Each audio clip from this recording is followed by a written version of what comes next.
আসসালামু আলাইকুম। আজকে আমি আপনাদের সাথে শেয়ার করছি আমার দুপুরের খাবার।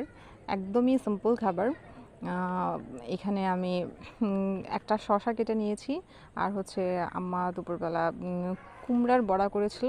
সেটা দিয়ে ১ম এই খেয়ে নিচ্ছি। আর কুমড়ার বড়াটা অনেক মজা হইছে। ভাল লাগছে আমার খুব। তো আমি খুবই সিম্পল খাবার খাই। আর খুবই অল্প পরিমাণ ভাত খাই দুপুরবেলা। তো এখানে একটা মাছের তরকারি নিয়ে নিয়েছি। মাছের তরকারিটা আমার কাছে খুবই ভালো লাগছে। দেখতে অনেক লোভনীয় লাগতেছিল। মানে কি বলবো? জাস্ট লুকিং লাইক আ ওয়াও! আমার কাছে খেতেও অনেক, অনেক, অনেক মজা লাগছে। আমার কাছে খুবই ভালো লাগছে। লাইফে খাওয়া ছাড়া আর কি আছে? বাট খাইতে পারি না। একটু ডায়েট করি। ডায়েটের জন্য খাওয়া-দাওয়াটা একটু কম করি। আর দুপুরবেলা পেট ভরে ভাত খাই না। খুবই অল্প পরিমাণ ভাত খাই। অর্ধেক পেট খালিই থাকে আর অর্ধেক পেট শশা খেয়ে